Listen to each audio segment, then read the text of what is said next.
అసలే ఆదివారం, అందులోనూ హాలిడేస్, ఇంకా చలికాలం. ఇంకా చూడండి ఎంత బద్ధకంగా ఉంటదో. ఆదివారం ఆడవాళ్ళకు సెలవు కావాలి అనేది ఊరకనే కాదనమాట. ఎక్కడ లేని ఒళ్ళు బరువు, బద్ధకం మొత్తం ఆ రోజే వస్తది మన ఒంట్లోకి.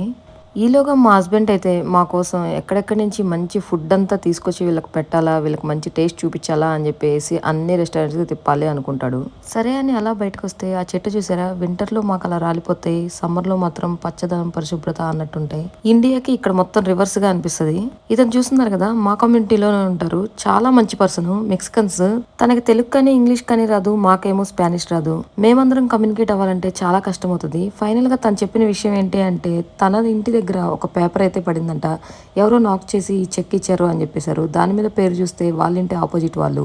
ఆ విషయం అర్థం అవ్వడానికి ముందు మాకు అర్థమైన విషయం ఏంటో తెలుసా? ఎవరో డోర్స్ నాక్ చేస్తున్నారు, జాగ్రత్తగా ఉండండి అని చెప్పేసేసి అర్థమైంది. ఫైనల్ గా తను దిగి ఆ పేపర్ చూపించి దాని మీద పేరు చూసిన తర్వాత మాకైతే క్లియర్ గా అర్థమైపోయింది ఈ విషయం. అతని ఇంటికి మిస్సింగ్ గా ఆ పేపర్ వచ్చేసింది అని చెప్పేసి. ఆ తర్వాత నేను మా హస్బెండ్ కార్ లో కూర్చొని మొత్తం డిస్కషన్ చేసాము. ఓహో మ్యాటర్ ఇదే అని చెప్పేసి ఫైనల్ గా అతనికైతే ఎట్లాంటి కంక్లూజన్ ఇవ్వాలో అదే క్లియర్ గా చెప్పేశాము. తనైతే అప్పటి వరకు ఆ పేపర్ చేతిలో పట్టుకునే తిరుగుతూ కార్లోనే పెట్టేసుకున్నాడు అనమాట. మొత్తానికి మేమైతే కనిపించి ఎవరితో చెప్పిన తర్వాత ఆయన అయితే రిలాక్స్ అయిపోయారు. సమ్మర్ టైంలో నేను స్విమ్మింగ్ చేసేటప్పుడు నాకు స్విమ్మింగ్ రాక తంటాలు పడుతూ ఉంటే ఇతనే ఎలా చేయాలి ఏంటి అనే డైరెక్షన్స్ అయితే ఇచ్చారనమాట. జస్ట్ అలా హ్యాండ్స్ మూవ్ చేసి ఇలా ట్రై చేయన్నాడు అనమాట. మనమైతే ఇలా చూడగానే క్యాచ్ చేసేసి మొత్తానికి స్విమ్మింగ్ అయితే నేర్చేసుకున్నాను. ఈసారి సమ్మర్ స్టార్ట్ అవ్వగానే స్విమ్మింగ్ పూల్లోకి వెళ్ళి నా స్విమ్మింగ్ టాలెంట్ ఏంటి అనేది అయితే ఖచ్చితంగా వీడియో తీసి చూపిస్తాను. వాటర్ అంటేనే చాలా భయం. అడుగు పెట్టాలంటేనే వణుకు పుట్టే నాకు మొత్తానికి స్విమ్మింగ్ పూల్లో 4 ఫీట్ 5 ఫీట్ దగ్గరికి కూడా చాలా ఈజీగా చాలా ధైర్యంగా స్విమ్మింగ్ చేయగలుగుతున్నాను. ఆ టాపిక్ పక్కన పెట్టేసేసి ఈ టాపిక్ లోకి వచ్చేసేస్తే రెస్టారెంట్కి వెళ్ళాలి, ఫుడ్ తెచ్చుకోవాలి అని చెప్పేసి అందరం అయితే హ్యాపీగా రెడీ అయ్యి చిల్లుగా వెళ్తున్నాము. క్లైమేట్ చూసుకుంటే అద్భుతంగా ఉంది. రోడ్డు మీద అలా సాఫీగా వెళ్తుంటే అటు ఇటు చెట్లు, వాటి మధ్యన పెద్ద పెద్ద బిల్డింగ్స్ చాలా బాగుంది. పచ్చగా ఉండాల్సిన ఆకులు సీజన్ చేంజ్ అవ్వడం వల్ల ఆకులు కూడా కలర్స్ చేంజ్ అయిపోతా ఉన్నాయి. మా దగ్గర ఇంకా ఫాల్ కలర్స్ ఎక్కువగా కనిపించవు కానీ ఇలా మధ్య మధ్యలో కనిపించేవి కూడా సూపర్ గా అనిపిస్తాయి. ఇంకా కొన్ని ప్లేసెస్ లో అయితే ఇలా గ్రీన్ గా కూడా కనిపించవు. కంప్లీట్ కలర్స్ అయితే చేంజ్ అయిపోయి ఫాల్ కలర్స్ సూపర్ గా ఉంటాయి అనమాట. ఇలా చేంజ్ అయిన కలర్స్ ఒక్కొక్క కలర్ గా చేంజ్ అయిపోయి కొన్ని రోజుల తర్వాత మొత్తం రాలిపోతాయి. ఇందాక మా కమ్యూనిటీ బయట చూపించిన విధంగా. అలా రాలిపోయిన ఆకులు మళ్ళీ ప్రాణం పోసుకొని మళ్ళీ పచ్చదనం, పరిశుభ్రత ఎప్పుడైపోతాయంటే కంప్లీట్ సమ్మర్ వచ్చిన తర్వాత. మనకేమో సమ్మర్ టైంలో ఆకులు రాలిపోయి ఎండిపోయి కనిపిస్తూ ఉంటాయి. ఇక్కడ మేమైతే వింటర్ టైంలో అలాంటివి చూస్తూ ఉంటాము. జాలీగా అలా వెళ్తూ ఉన్న టైంలో పైనేమో ఒక ఫ్లైట్, కిందేమో గ్రీన్ కలర్ లో ఒక కార్ అయితే దర్శనమిచ్చాయి. చిన్నప్పుడు ఆకాశంలో ఫ్లైట్ పోతుంది అంటేనే ఇంట్లో నుంచి బయటకు వచ్చి మరి గెంతుకుంటూ విమానం పోతుంది, విమానం పోతుంది అనుకునే వాళ్ళం. బట్ ఇప్పుడు అవన్నీ రొటీన్ అయిపోయి రోడ్డు మీద ఆకుపచ్చ కలర్ అయిన కారు పోతుంటే డిఫరెంట్ గా అనిపించి వీటిని వింతగా చూస్తూ ఉన్నాను. రోడ్డు మీద చూసుకున్నట్టయితే సిగ్నల్ పడ్డ తర్వాతనే వాక్ చేసే వాళ్ళైతే పక్కకి వెళ్ళిపోతున్నారు. ఎందుకంటే ఇక్కడ సిగ్నల్ ఉంది కాబట్టి. సిగ్నల్ లేని ప్లేసెస్లో ఎక్కడైతే జీబ్రా క్రాసింగ్ ఉంటుందో అక్కడ మాత్రమే వాక్ చేసే వాళ్ళైతే వెళ్ళాలి. వాళ్ళు వెళ్లే దారిలో వాకింగ్ ట్రాక్ అయితే లేదు. అందుకే అలా గడ్డి మీద వెళ్తూ ఉన్నారు. దాని తర్వాత వాకింగ్ ట్రాక్ అయితే కలుస్తుంది. అక్కడైతే వెళ్ళాలి. డైరెక్ట్ రోడ్డు మీదకైతే వెళ్ళి రోడ్డు మీద అయితే నడవకూడదు. ఎందుకంటే వెహికల్స్ కంటిన్యూషన్గా వస్తూనే ఉంటాయి. కంటిన్యూషన్గా రాకపోయినా సరే రోడ్డు అనేది అస్సలు ఎక్కకూడదు. ఓన్లీ వెహికల్స్ మాత్రమే వెళ్ళాలి. వాకింగ్ ట్రాక్ మీద తప్పనిచ్చి వాక్ చేసే వాళ్ళు ఇంకెక్కడా కనిపించకూడదు. ఇంతకీ ఇంత సోదంతా చెప్తున్నాను కానీ మేము వెళ్ళే రెస్టారెంట్ ఏంటి ఎక్కడ అనేది అయితే నేను చెప్పలేదు కదా. మా ఇంటికి చాలా దగ్గరలో బోలెడంత రెస్టారెంట్స్ అయితే ఉన్నాయి. మనకి ఓపికను తిరగాలే కానీ ఫుల్ రెస్టారెంట్స్, బఫెట్స్ అన్నిటికీ అటెండ్ అవ్వచ్చు. మేమైతే ఇప్పటికే చాలా రెస్టారెంట్స్ అయితే టేస్ట్ చూసి ఉంచాము. అన్నిటికీ తిరిగి తిరిగి అన్ని తిని నాకైతే ఫుడ్ మీద విరక్తి వచ్చేసింది. అన్నిటి మీద బోర్ అయితే వచ్చేసింది. ఎందుకంటే మా హస్బెండ్ తను తినడం కన్నా మాకు బాగా ఇప్పించాలి, మాకు టేస్ట్ చేయించాలి అని చెప్పేసి మా కోసం ఎక్కువగా ఫుడ్ ఆర్డర్ చేస్తూ ఉంటారు. ఇప్పుడు మేము వెళ్ళే రెస్టారెంట్ కూడా ఇండియన్ రెస్టారెంట్, దేశీ డిస్టిక్. ఆన్లైన్లో ఫుడ్ ఆర్డర్ పెట్టుకొని పికప్ చేసుకోవడం కోసం అయితే వెళ్తూ ఉన్నాము. ఆల్రెడీ ఇప్పుడు వెళ్ళే రెస్టారెంట్లో 2 టైమ్స్ అయితే లోపలికి వెళ్ళే ఫుడ్ తినేసాము. ఎందుకంటే ఈసారి చిన్న పిల్లడితో చాలా కష్టమవుతుంది. వీడు మమ్మల్ని అసలు తినేయట్లేదు. లాస్ట్ టైం వెళ్ళినప్పుడు కూడా మొత్తం వాడిని చూసుకోవడమే సరిపోయింది నేను ఫుడ్ తినడం కన్నా. ఇక్కడ ఫుడ్ అయితే మాకు చాలా బాగా నచ్చింది. మా తమ్ముడు వాళ్ళ ఫ్రెండ్ వచ్చినప్పుడు కూడా మేము అందరం కలిసి ఇక్కడికే వచ్చాము. ఇక్కడ సిట్టింగ్ పైన కూడా ఉంటదన్నమాట.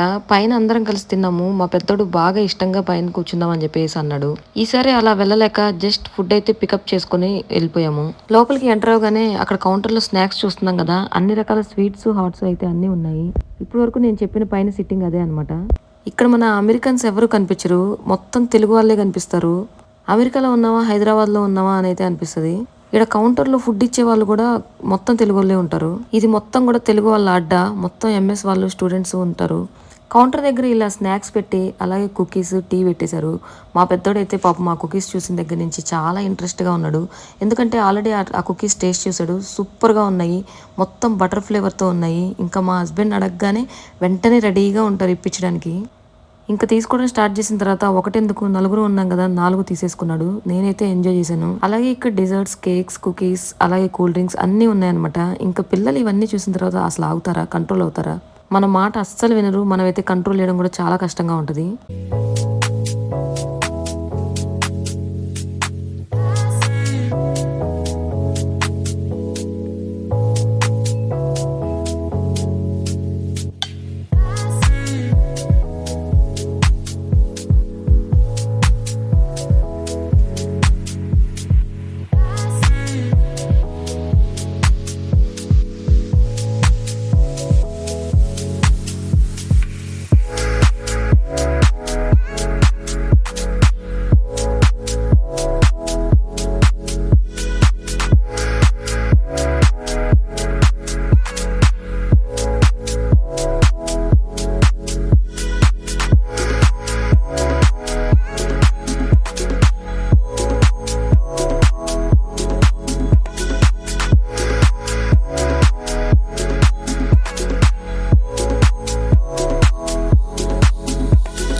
ఫైనల్గా చూసారు కదా, ఆ ఆర్డర్ మీద నేమ్ ఉంటుంది. వాళ్ళైతే రెడీగా పెట్టేశారు. మనం వెళ్ళి మన నేమ్ చెప్పేసేసి ఆ ఫుడ్ అయితే తీసుకొని వచ్చేసేయాలి. అలా కారకగానే చిన్నోడు కుకీ తీసుకొని కారు మొత్తం డస్ట్ చేసేస్తున్నాడు. ఈ పిల్లలతో కారు, ఇల్లు ప్రతి రోజు ప్రతి క్షణం క్లీన్ చేసుకోవడానికి సరిపోతుంది.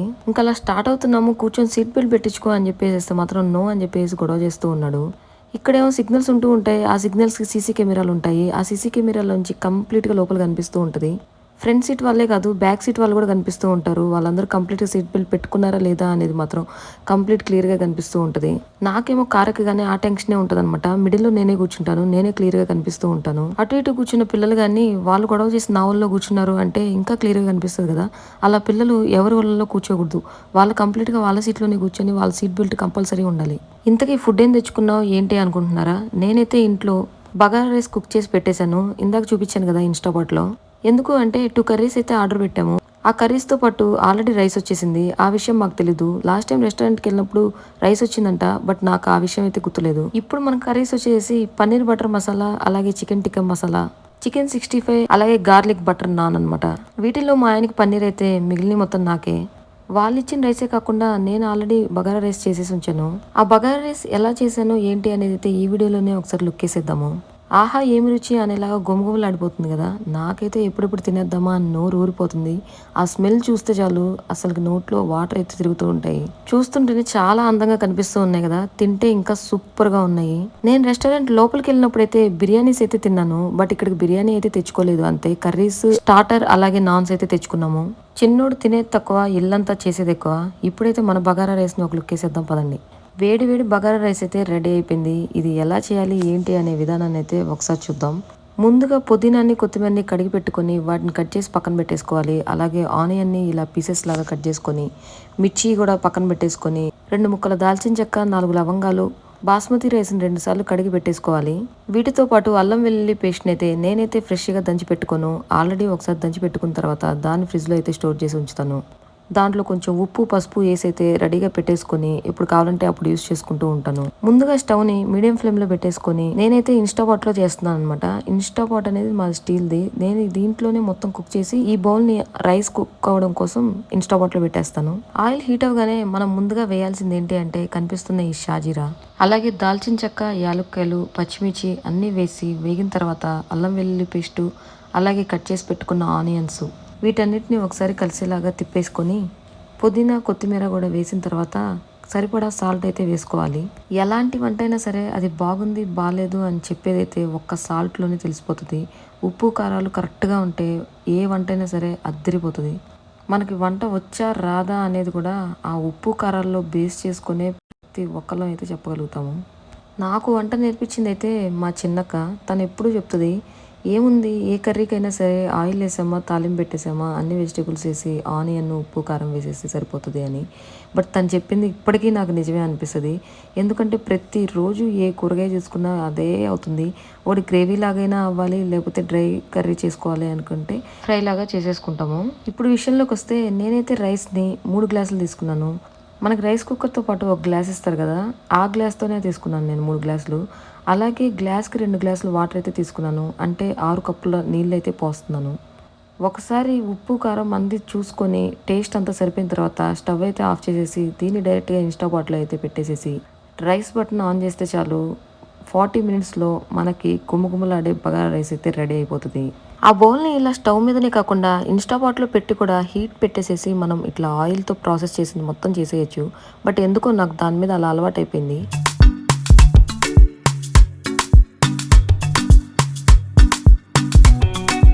ఆ రకంగా మా లంచ్ అయితే కంప్లీట్ అయిపోయింది. కానీ దాంతో ఆగుతామా? మేము ఆర్డర్ చేసిన దాంట్లో డిజర్ట్ లేదు కదా. మంచి ఫుడ్ తిన్న తర్వాత చల్లగా పొట్టలో ఏదైనా వేస్తే సూపర్గా ఉంటుంది కదా. సో మా హస్బెండ్ అయితే సపోటా మిల్క్ షేక్ చేసుకుందాం అని చెప్పేసి రెడీమేడ్గా ఇలా మనం ప్యాకెట్ అయితే తెచ్చుకుంటాము. చిక్కో స్లైసెస్, ఫ్రోజన్ సపోటా స్లైసెస్ అనమాట. ఫ్రిడ్జ్లో నుంచి కొంచెం ముందుగా ఆ ప్యాకెట్ అనేది తీసేసి కొంచెం కూలింగ్ పోయిన తర్వాత మొత్తం మిక్సీ జార్లో వేసేసుకొని 2 స్పూన్ల షుగర్ మాత్రమే వేసుకోవాలి. ఎందుకంటే సపోటాలు ఆల్రెడీ స్వీట్ ఉంటాయి. జస్ట్ లైట్గా స్వీట్ అనేది మనం యాడ్ చేసుకొని మిల్క్ కూడా యాడ్ చేసుకోవాలి. ఒక్కసారి టేస్ట్ చూస్తే అమృతంలానే ఉంటుంది. ఇండియాలో కూడా ఇలాంటి మంచి మంచి ఫ్రూట్స్తో మంచిగా టేస్టీగా చాలా ఎంజాయ్ చేసేవాళ్ళం. ఇప్పుడైనా సరే avocado milk shake, banana milk shake, అలాగే అన్నిటికన్నా మా హస్బెండ్కి ఫేవరెట్ అయిన మ్యాంగో జ్యూస్ అయితే సూపర్గా ఎంజాయ్ చేస్తూ ఉంటాము. మీలో ఎవరైనా ఎప్పుడు ఈ మిల్క్ షేక్ ట్రై చేయకపోతే మాత్రం ఖచ్చితంగా ట్రై చేయండి. సూపర్గా ఉంటాయి. వాటి మీద హార్లిక్స్ వేసుకొని క్యాష్యూ నట్స్ వేసుకుంటే అద్దిరిపోతుంది. ప్రజెంట్ హార్లిక్స్ లేదు, అందుకే క్యాష్యూ నట్స్ వేసుకొని సూపర్గా ఎంజాయ్ చేసాము. ఇంతకీ ఇందాక రెస్టారెంట్కి తమ్ముడు ఫ్రెండ్తో వెళ్ళాము అని చెప్పాను కదా, తను ఎవరు ఏంటి అనేది చూపించలేదు కదా, ఒకసారి చూపిస్తాను చూడండి. చెప్పు చెప్పు వింటున్నా. ఏమైంది అక్కడ? ఓకే.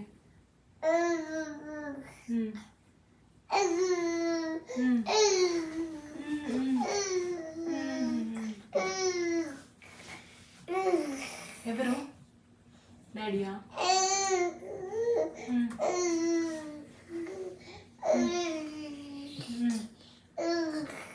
ఓకే. ఎంత ముచ్చట చెప్పేస్తున్నారో చూసారా. నాకు కూడా ఇంతసేపు ముచ్చట చెప్పడం నేనైతే వినలేదు. ఫైనల్గా ఈ వీడియో అందరికి నచ్చింది అనుకుంటున్నాను. మనమైతే మంచి టాపిక్తో మంచి వీడియోతో మళ్ళీ కలుద్దాం. అంతవరకు సైనింగ్.